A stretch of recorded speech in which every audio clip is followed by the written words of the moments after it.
Welcome to the DNA Sportscast. I am your host, Aiden, and here's your other host, Daniel. Hello. Thank you that for was joining. So sexual. Thank you so much for joining. I really appreciate it. You want a few brewskis? You want a brewski, bro? Oh man, I've had too many coffees this morning.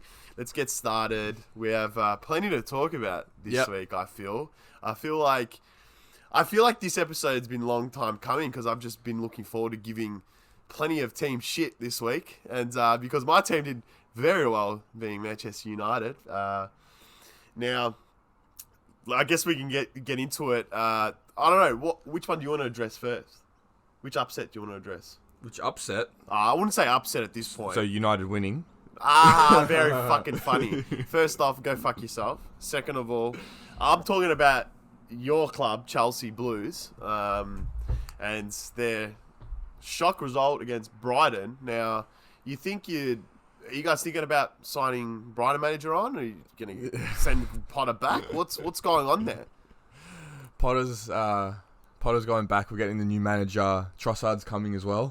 Trossard, bro, what a bloody player he's been this season. Maybe it was thanks to him that Brighton's done so well. But they look great still. He's going to go to top team in the next year or so. Yeah, for sure. 100%. I think at this level now that he's playing at, if he plays at it consistently, yeah, you see with other players in the past that they will earn he will earn his stripes and end up going to a bigger club. But look, I'm giving you guys shit over the Brighton loss, but I think I don't think you can really. I think it's just more of the occasion. I think, and also I don't know why I didn't see this coming because I don't know.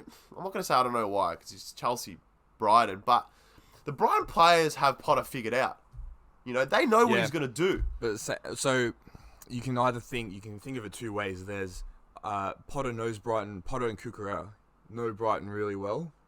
So you think, they know how to mess them up. They know how to dismantle them. Or you can think Brighton knows Potter and Cucurella really well. Because you see Brighton's got a new manager, they've got a new way of playing, so Potter can't know that. Yeah, exactly right. And honestly, this it was down to Potter, to be honest with you, this loss, because the setup in the first half wasn't there. Chelsea wasn't there. It was a back three with Silva, Koulibaly, Cucurella, not Koulibaly, Trev Chalobah, because Koulibaly and Fofana are both injured. Yeah. So these three were having to play together in a back three for every game, every 3 days, just a lot. And then the fullbacks were quite literally Pulisic and Sterling. And they were playing so far forward that when we were trying to play out from the back, there was no fullbacks there to play the ball to because they were so far up. So that's where we were getting caught up. And when they did come back to try and, work out the play, it just wasn't working. So the concerns that were underlying with Tuchel sort of still exist, I think. Yeah. I think that you guys are still struggling in terms of depth. Yeah. You got an aging back line, and at the end of the day, when they're fully fit, bro, you guys are so hard to stop. But when you're not, there's definitely holes in your game. Because the thing was, I'm surprised, because obviously Reece James is injured. Yeah. That's a big blow. But I was surprised that he didn't start Azpilicueta at right wing back or Chilwell doesn't have the left pace wing anymore. back. Azpilicueta doesn't have the pace anymore. But it's more solid than putting Sterling there. Well, it's obvious.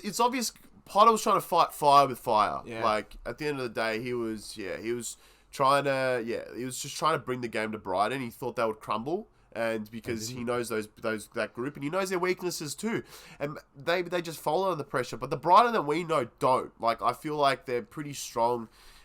They've got a pretty strong core, and I think it was on Potter for sure. Why would you pay? That's Pulisic and Sterling aren't known for their defensive efforts. Like they're just not at the end of the day. And I've seen it coming. Like I was on Discord with a bunch of Chelsea fans. We were all saying it's been coming. Yeah. Because they've had Sterling and Pulisic especially have been filling in as fullbacks ever since Reece James got injured. And for whatever reason, Chilwell's getting rested. I don't know why. Nah, he's picked up a hamstring injury. No. But he was fit for that game, and then he got injured in the Champions League game 2 days ago.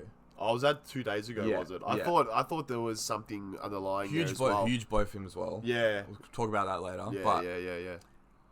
Chilwell got rested for the Brighton game to play the Champions League game when we were already top of the group, so the Champions League game didn't matter. So I think he should have played the Brighton game, but I don't know. I'm not a manager. Potter's compensating. I think he wants to do get a good result in the Champions League, and then from that build from there. I think, even though I think the Brighton game definitely carried some importance, which is quite interesting to me. Yeah, it was an interesting setup. Interesting outlook on the game for Potter. I think he should have. I think he was playing with what he had to. Like we said, their depth problems, and they were just working with what they had. But I don't know. I think now Potter's realizing why the job came up for grabs, and let's see what he does with it. Well, I'll tell you what though. What it resulted in the first 15-20 minutes, when I tell you I've never seen that many huge chances in 15 minutes, it was actually ridiculous. Like, we ended up 3-0 down, but I was still sitting there thinking this is one of the most entertaining games I've watched in a long time. Because whilst they were getting all the chances and they were actually putting them away, there was chances going both ways as well. So before the first goal even went in, Thiago Silva had to make 2 goal line clearances. One of them, he gave away the ball, so he cleaned up his own act there. And then the second one was a different shot. He deflected away. Yep. And then there was a few chances either way. And then Gallagher and Pulisic both forced huge... Gallagher forced 2 huge saves out of Sanchez. Pulisic put another one wide that was pretty much an open goal. Yeah. And I think that was because of Sterling and Pulisic being so far forward. There was chances going both ways. Absolutely, and then as the game went on, they kind of relaxed a little bit. Then the second half, Potter changed to a back 4, and then we scored instantly. Havertz scored instantly, and then we were trying to get back into it, not quite, and then we ended up throwing pretty much everyone forward. That's how Brighton got their 4th goal. Big out, man. Jesus Christ. Yeah, he's a big out, isn't he? People don't give him his credit. Kante, what? I was listening to. I'm not naming podcasts, but I was listening to one recently where they did a top 10 Premier League midfielders right now. What, they didn't have him in there? Didn't have Kante in there. How the fuck can't you have him in there? But alright, so I want to be fair. I don't know if they were doing it on pure overall class or form right now. Because this year, last year, Kante's been injured the whole time. At least they did honourable mentions. He wasn't one of them. And in top 10 right now, I'd put Mateo Kovacic in there. So Conte wasn't one of them. He wasn't in that 10 at all. Wasn't an honourable mention. Nothing. Yeah, that's weird. That's interesting. He'd be in my top 10 all-time Premier League midfielders. Yeah, it'd be mine too. Yeah. In terms of the role he plays, it has to be. At this, I don't know. At this given time, all right. Depends what you're basing it off. If you're basing it off form right now, obviously, in the last couple of years, he's been injured most of the time. So, but even he played the first few games this season, and then he was our best player by far. Yeah. So I think I get it. Like, they're basing it on probably form and everything like that, but Kante, I think if he's in that Chelsea team now, he changes it altogether. I think that Chelsea team is a lot of stress alleviated. I think he provides a lot of peace in that team, man. In terms of, can you imagine, you could potentially play with Sterling and Pulisic on the pitch at the same time in that sort of formation with Conte on there. You could potentially, as long as Conte, but it's going to be very overwhelming for Conte, in terms of the extent of his injury. Back in the day, old Conte could have done it. But look, it may work. That's what I'm saying. It may work. But anyway. Yeah, your Chelsea boys, I think depth you're lacking. Well, because then you look at the injuries: Koulibaly, Fofana, Reece James, now Chilwell as well, Kante, now also Kepa. Fuck yeah, that's right. I've heard you're forced to play Mendy now. And Kovacic is kind of in and out. He'll come in. I suppose He's our best player. He's our best player at the moment. He's our best player. But so say for Brighton, he played the whole time, but at the end of the game, he looked drained, like completely done. And then in the midweek Champions League game, he wasn't even on the bench, I believe, because of a injury. But he's just getting rested. I don't know. Because I remember a week or two ago, Potter was saying Kovacic, he's good, but he's not ready to play every single game. But he's being forced to, pretty much.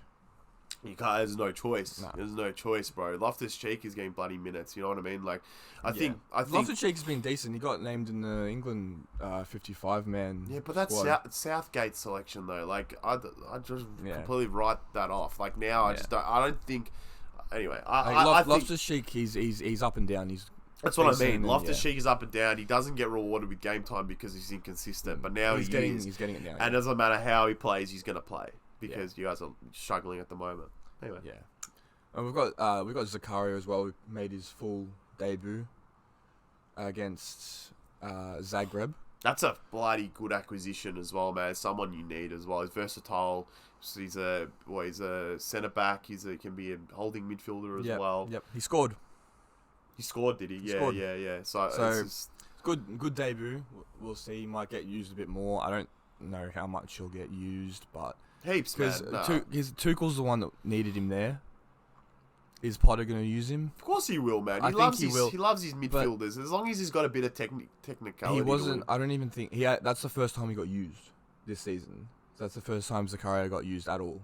But was he injured? I don't think so. Yeah, so I don't know. We'll see. It remains to be seen. He'll have a bigger role in the squad coming up to, after the World Cup. So yeah, I think we'll see what happens there. We'll see what happens with Zakaria. I think he'll be in that team. He'll have to be in that team because he was the rifle replacement. I think he's very, very versatile and he can, in terms of like in the central channels of the field, can play can really hold his own. I think he's definitely someone you need. Sure. Honestly, just get me Declan Rice. Yeah, please. You'll be paying over 100 mil for him though. I would pay it. At least 100. At least. Worth it. I don't care. English tax. I don't care. It's worth it. Get him in there. He would be. I think he would suit you guys. He walks into any Premier League midfield. Not cities. Maybe not City. Liverpool's he strolls in there. Yeah, he just strolls in there. Anyone else? Nah, anyone else? If it's not for lack of talent, it's because of injuries with Liverpool. We all know that. Yeah. United probably probably not. Probably not. Come on, with Eriksen, the way Eriksen's playing, the way Casemiro's playing. What are you talking about? Rice better than both of them. No, but alright, we can look at it for merits of the player, but how about what they bring the team? Eriksen has played the best season of football he's ever played. But if he comes in, I think he starts over Casemiro. Declan Rice. Or Eriksen. One of them. He comes in somewhere. No, he doesn't take. I don't know where. He doesn't play in Eriksen's position. He's a holding midfielder. He'll have to take. He's sort of evolved into slightly box to box. I don't slightly. He had one solid shot against us, and it was saved very well by De Gea. De Gea's not in. Anyway, not in Spain's squad. We'll talk about that. We'll talk about that. All right. So anyway, talk to me about United. What about United? I think was steady. How are you going? How's the season going? Steady now. The ship's a lot more steady, but I feel like there's a sense of confidence amongst the boys, but we're not scoring enough goals. Like that's it. We're not scoring enough goals, and that's where my worries lie for the next few games against West Ham. Like it'll help the boys too in terms of their legs, because if you're first half you go, I'm not gonna say we went all out, but we brought it to them, and we did pretty well. But I think in regards to the second half, yeah, we struggled a bit, and yeah, we struggled to really play it out. I think Maguire surprised me a lot. I think he was interesting. He saved a goal, like he 100% like saved one from going in. With De Gea being helpless while De Gea was preoccupied doing whatever. But yeah, I think but that's the thing. That style of play where we sort of sit back and we invite pressure, Maguire's great for, because Maguire's not getting caught out on the run, but he did. When we got countered, he got caught out. Yeah. The game was nearly a week ago now, so no, not a week ago, but it felt like a week ago now. Maguire did very well, but it's just in terms of it's same old issues that are there. Yeah. But that's with Varane out. That's with Martinez and Maguire isn't a bad pairing, but I'd rather Lindelof and Martinez for sure. Yeah. For sure. Lindelof over Maguire. Yeah, for sure. 100%. Yeah, So it probably has to be. with United, I think we're doing well. I just, like I've said, and I'm gonna keep saying about our front line, and what I keep thinking about with Rashford. If that guy was a 2-footed player, that guy he'd be unbelievable. But he just, I almost he's took so him, predictable. I almost took him out of my FPL. Yeah. And I left him in. Yeah, and he's rewarded me. Yeah, he's done really well. He's done really well recently. That header was a solid fucking header too. That was a good finish. And the funny thing is, last couple of weeks as well, he's missed a couple of sitters in front with his headers, and so I think 100% we started actually crossing heaps against West Ham. Yeah. We were crossing heaps. Like usually, I don't know, we have a mixture of both. Like, we'll see which way. Are they good? Are they crosses? Are they good crosses? Or are they crosses inshallah? Crosses inshallah. As in like crosses hoping for the best. Oh, inshallah. Oh man, I'm like inshallah. I'm like what? Yeah. They're not for the best. No, they're actually with some sense of purpose. Like there's an actual. Yeah. It's not just about the player who's whipping it in. The player who's expected to be there. It's not like so it's not A, B. It's sort of just like, A, B, like A is the player crossing it in. So, okay, B comes along now, who's the player in the box and heads it in. It's more like A's in position, B's in position, execute. Do it. Like, you've got someone on the back post, you've got someone on the front post, which seems to be, like, the case a lot of the time with us. Like, majority of the time, mostly on the back post. Yeah. So I think, like, Rashford has improved like just recently in regards to his attacking play inside of the box. Sometimes he gets caught out, he gets stuck, and he's like, oh fuck, I gotta filter back, I gotta recycle the ball, play it out again. But hopefully Shaw's on the overlap and pass it off to him. That's what I've been watching a lot recently. It's going great, but I see how it can be predictable. On that side. So defensive worries, not so much. I think we need Varane fit again, which is going to be a little bit now. I just need Maguire out of that team. I want him out of that team. I can't do with him. He's going to fuck up. And it's just a matter of time. Ticking time bomb there. Yeah. Midfield wise, I'm happy. I'm actually very happy. Yeah. Yeah, I think we've finally... Casemiro, Eriksen, Fernandes. That's what's allowing us to sort of... just having a strong core like that definitely helps us out with playing it out and the countering scenarios. Casemiro being cutting passes, but cutting the lines, doing really, really well. Casemiro. So I think the players, the difference in recruitment recently with United is we aren't buying players based on clout, based on individual awards. It's more about what role they play, what role they will play in the squad. Yeah. We were dying for a centre defensive midfielder for fucking years. We brought Fred for 60 mil, 70 mil, something ridiculous, right? It's literally that much. I'm not joking. It was ridiculous. I thought it was like 50. No, it was more. I'm telling you, it was fucked. Like, I'm going to look it up right now. Like, it was a ridiculous fee. Anyway, and We thought he'll be the trick, but he was a box to box. He wasn't. He's a box to box midfielder. He's not a central defensive midfielder. So box to box, we've got Eriksen there now. He's playing his job really well, and then you got Bruno, who's the attacking threat of that midfield trio, and he can run up like and create like a front four. Or Eriksen come up and create a front five, or Shaw comes up and creates a front six. You know what I mean? So Ten Hag ball coming in full effect. Yeah, so that's what I mean. It's sort of like now it's like it makes sense. His team makes sense, and even Pep said he's like United's back. He sees it too, and if you've got the likes of Pep saying that, believe him. Yeah. I'm not trying to be a United bum boy here. I'm pointing out the facts. And I've seen trends in teams coming up. And Pep said the same thing about Liverpool when Klopp came in. Klopp came in, and not at the time, but like once they got to that level, he's like, Liverpool are ones to fear now, and look what's happened, you know? Yeah. So I think there's shouts for us to finish top two, but I think fourth. I think fourth. I don't think third or fourth.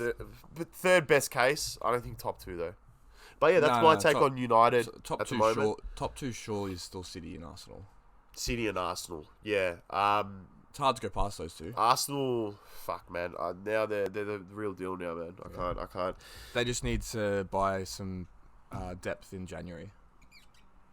Especially I think they can get away with what they have now. Apparently, Arsenal fans want Ivan Toney. Would you want to go to another London club though? Probably not. Well, that's the thing about Brentford. What? Wait, hang on. The same Ivan Toney that took the piss out of Arsenal, like the one that one that said when Brentford beat Arsenal at home, and they at the first game of the Premier League last season, their first game of the Premier League, they convincingly beat Arsenal. Not convincingly, but like, you know, they did really well. And Ivan Toney goes, "Oh yeah, nice kick about it with the boys." Like after the game on Twitter. Yeah. And Arteta, like literally after the next game they played against them, in the reverse fixture, literally put the tweet up on in the change rooms. It's like, this is the same guy we're about to face, said the same thing, said this to us last time out. Fucking prove him wrong. You know, so I don't know how I don't know how Ivan Toney's gonna mix well with Arteta. I don't know if it's a legit rumor. It's just who Arsenal fans want. Yeah, but like I don't know. Arsenal fans are so up and down, bro. They're so temperamental. They hate a fucking player one hour, 1 minute, literally 1 minute. The next literal minute, they will be like, "Oh, I love this guy so much. Oh, I'm sad to see him go." You know, like Aubameyang now. Like they probably don't like him, but. Yeah. Anyway, it's alright. He's going to score against them this week. Yeah. But it's written the stars, eh? Yeah. Well, that's the thing about Brentford. Is their model is just they slap a price tag, pay it, done. It's just simple. They're not going to negotiate Toney up to 80, 90 million. You know, he'll go for 50, 60.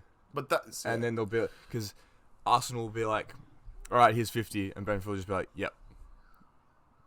That's just Brentford's model. They just sell.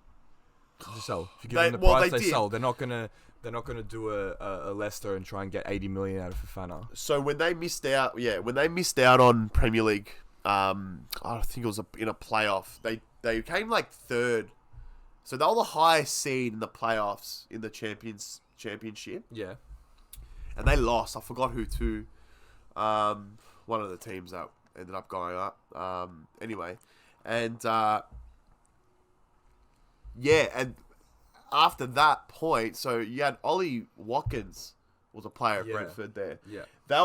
So when he joined Villa that season, that's when Brentford didn't go up. So you're right. Brentford does offload their players, because they must have a good direction. You know what I mean? Like that's, at the end of the day, you can't just slap a bunch of fucking soccer players together, football players together, and expect them to convert. Like I said, you've got to base it around what you have, the greater football you want to be playing at. If you want to be playing your rubbish, park the bus, go for it, but have the right players in place. You know what I mean? Correct. So anyway, up next, Liverpool buckled again. Yeah, I know, man. I actually I asked a couple of Liverpool supporters about it, and they mentioned how I don't know. Like they were like, I'm not too sure. They literally said, who knows, man. We're a mixed bag. Like at the end of the day, it's just like we don't know who's going to show up. It's at Anfield. You would have thought. Who would have thought the team to end Van Dijk's record was Leeds? Yeah. You know? Leeds, of all the teams that have come through Anfield to impact that, it was Leeds. It was Leeds. Yeah. You know, Jesse Marsh, Yeah. his celebration was so cringe. Oh my god, bro! Just go back to the fucking NBA where you belong, bro. Straight up, like go courtside, dude. Keep that shit there. Fucking unless you're gonna go run onto the field and embrace the players, just like hands up, the typical hands up. Yeah, no worries. What the fuck is this wind up action, bro? What is that? What is that? It's very US. It's so American. So American. Fuck these Chelsea owners, man, have brought some bullshit into this league. Bro, how many US owners are there in the Premier League? How many US owners are there in the Premier League? A lot. 1, 2, 3. Yeah. Fucking hell. True. I didn't even think about that. If I'm honest. United, but Liverpool.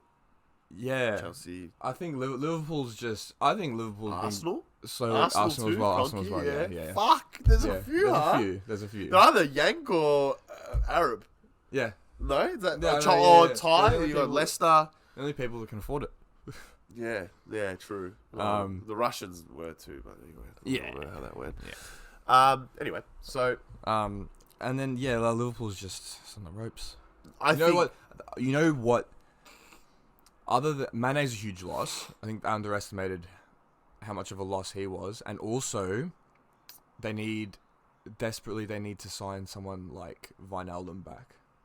Yeah, they need to box the box big time. Thiago's good and all, but he's not going to do the running like that. He's not fit enough. Henderson's not. Liverpool, Henderson does it, but he's not good enough. Finally, these fucking Liverpool supporters are finally like Henderson shit. Like, get rid of him. Yeah. Like, it's. I'm sorry, I've never rated him. I don't care what anyone says. Yeah, they made it on one good season, but I'm not basing what I know about a player on one fucking season. At the end of the day, when this crowd's not in there, obviously can't show up to the big occasion. No, I'm kidding. He scored some belters in big games in these days, but he's not. He doesn't run that midfield like he should. Like, he's not going to do the running that Wijnaldum's going to do. Yeah, so Henderson's shit, and you've got smooth Jurgen Klopp, right? Anyways, you got Jurgen Klopp, arguably one of the best Premier League managers of all time. Yeah. All right. Yeah. Not the best, but up there. All right. And then the backing he's got Arthur. You give him Arthur, whatever. Like, fuck the gypsy. Bro, just say Arthur. They need a Wijnaldum type player. You imagine if you know what they need. What? Imagine this. What? Jude Bellingham. That's who they need. That would be like. Please don't go to Manchester City, Jude. If you're listening, bro, please don't go to Manchester City. Don't do it. Just stop. Don't be a fuckwit. Rodri, Bellingham, De Bruyne. Go to Liverpool. I'm alright with that. No. I feel like that's exactly what Liverpool need, and I'm enjoying them being shit. But Fabinho's looking fucking exhausted recently, and. He's very good. I know what you mean. The whole team's just rough at the moment. All I'm saying, I might be a bit too loud here. I might be a bit close. All I'm saying is that Fabinho's not looking great. So it's going to be another cycle. It's like, on career mode. On career mode when all your players are like gassed, and you're like, okay, I'll put this player in to replace him, and you're like, okay, now he's gassed. All right, I'll switch him over, but then. Eventually, both players that can replace each other both become gassed. So if he goes over to Liverpool, he's just going to be overworked as well. He's not going to do anything. Yeah, like that's how I look at it. But I'm saying it's because Liverpool need a few signings. They just don't need one midfielder. They need a few signings. No, I think they need a few signings. But Bellingham, I think Bellingham's where they. If I was choosing, Bellingham's where they start. Bellingham's. Yeah, I mean, obviously, everyone was like, "Why? Was it Birmingham? Why are they retiring that number? now you realise It's they're actually. how ridiculous is that? No. He's not even like, bro. He's Is he still, even? what, 18? I'm being 19? serious, like, has his balls dropped yet? I don't know what the fuck's going on. And then his brother wants to come up and be a prodigy too. What the fuck? Bro, what is running in the water in the fucking Bellingham fucking household? Seriously, bro. So, can you imagine both of them just decide, yeah, I'm going to be a skulls, I'm going to be a skulls, I'm going to go play over there. Yeah, And then they go to Liverpool. And then what happens? Yeah. Then what happens? What? Are they going to watch Liverpool fucking dominate for the next few years? When the fuck is my time going to come? No, I'm fucking over this. I'm seriously over it. Why doesn't Manchester United have the same pulling power as Liverpool's, as City's? I don't know. The thing is about Liverpool with their potential improvements, it's probably going to happen. Whereas, well, here's the thing: all of the players that Liverpool need, so their best team: Mane, Firmino, Salah, Henderson, Fabinho, Wijnaldum, Van Dijk, Matip, Robbo, Trent, Alisson. Right. So when all these players start to fade, they needed to replace. They got some good ones. They got Jota. They got Diaz. They got Nunes. Yeah. The problem with that front three is the system that they were using before doesn't work, because Nunes doesn't play like Firmino does. No, they're two different players. Completely They different like players. to say So Nunes is a centre forward, but Nunes, like, he can assist, but I don't know, man. He's more of a striker. Yeah. Yeah. He's more of a striker. He's not a 9. Yeah, but you see everywhere. They classify him as a centre forward at points, but centre forwards pass like very well. Like he's just. It looks like, yeah, exactly, like at Firmino level, like that's what I classify as centre forward. But if anything less than that, there's just a striker to me. Yeah. Nah, Firmino is a very good bloody centre forward though. Like, sorry, I don't mean to say like Firmino is like the he's the benchmark. He's the benchmark of the Premier League. That to work, and then other players are kind of like midfield. They haven't really made many signings, but you've got like Harvey Elliott coming through. But the problem with that is he occupies the same space Salah does. He does the same area. He's taking all of that. So Nunes is taking all the shots away, taking a lot of shots. That's taking away from Salah's opportunities. Yep. And then you've got Harvey Elliott going to the same space. Salah You're nullifying your weapon. So it's like the players that Liverpool are bringing through are compromising the system. So Klopp's got to work something out. I don't know what he has working to do. Working with what he has. Doesn't have the window open yet. World Cup coming. You don't know who's going to perform from the World Cup. You don't like, because at the end of the day, you can have somebody who just erupts onto the scene, just like Rodriguez did. Like he was just unbelievable. Mbappe was always going to be like amazing going to the last World Cup, but like he well and truly like announced himself last World Cup. Like he was like, this is my time now. This is my World Cup. This is, and they ended up winning it. So. Yeah. It's not going to come from a France, I don't think. A player, Nkuku maybe. Nkuku, fuck, how do you say his name? Nkuku. But you guys have him in the bag, like you've got him. Yeah. But like Liverpool, I think, the teams that are in need for a couple of signings. I think just have to wait on the World Cup. I think just see who comes up from there. Happen at the World Cup, and then after the World Cup, teams and players could completely change after the World Cup. They do, yeah, man. They can be just really different. Be you never know. For the best or for the worst, you don't know. But yeah, Liverpool they're a couple of signings away from threatening truly again, and I don't say that lightly. I think they can really cause some havoc as long as if they get those couple of signings in. I think. You can't ignore the way Klopp is as a manager. You can't ignore the team they have. You just can't. Like, yeah, it's fun to take the piss out of Trent because he's having a shit few months. But man, I hope he doesn't decide he can defend anytime soon. Because if he decides, I'm going to be a defender now and like actually fucking do something, like, oh my god, man, like I'm very concerned. Yeah, he got away with it for a long time, Trent. I don't know if he got away with it or not. I think he definitely did bring something defensively to the team. I think he just got a little too comfortable, and he decided to depend on his teammates a little too much, and he got found out for it. All right, look, we slander Liverpool a lot here. Hang on, I'd go both ways. All right, let's make that clear. No. Okay, fair enough. You do go both ways. I just slander them. Exclusively. To all you Liverpool fans, I am sorry. You are a very good team. It's as a Chelsea fan, it's just fresh in the memory, losing on penalties in the FA Cup and English League Cup last year. So I have a special hatred this year. Okay? You're fucking shit. Yeah, I reckon that too. This stat here is interesting as well. But anyway, in terms of sorry, I didn't want to show you that. I was just showing the head to heads with Chelsea and Liverpool, and it's just like fuck yeah. They've had some great games in the past. You guys always seem to meet each other in like these domestic ties too. It's weird, isn't it? But yeah, penalty shootouts, a bit of death for me. Anyways, so that's most of the previews. A few mentions. Newcastle won 4-0. They just continue to do what they do. Obviously, we have to mention that. Yeah, Newcastle doing what they're doing. Yeah, like you said. And Tottenham come back against Bournemouth. What the fuck, man? I was pissed because I tipped Bournemouth to win. Yeah, thank you for that, by the way. Thank you for that. Anyway, we're just touching on that tipping system. Half-time, Bournemouth was 2-0 up, and I was gassed. Yeah. Bro, it was a good chance for the Cherries, but signs of improvements and things are coming. I love watching my team 4-1 down and then switching over to Tottenham to hopefully watch them lose, and then they scored a 90th minute winner. Yeah, well, Tottenham, that's how they should be playing, minus the 2 goals. Like, the way they played in that final 20 minutes was fucking electric. So, yeah, about time they worked to that level. I don't think they've come out, they've been pretty strong, but Tottenham can be better. We all know that. Yeah. Sessegnon fucking scored as well. Yeah.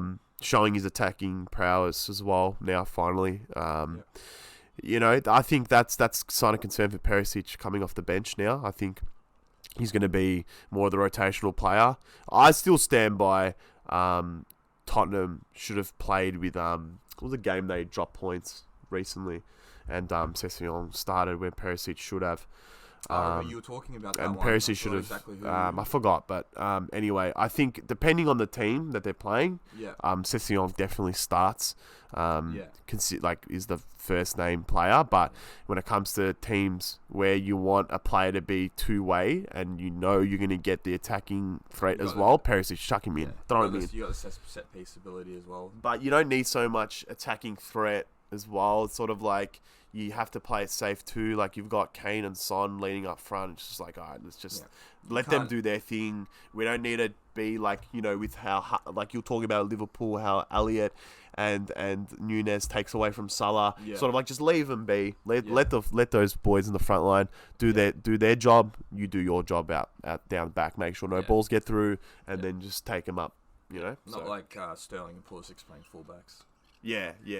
Sorry. Yeah.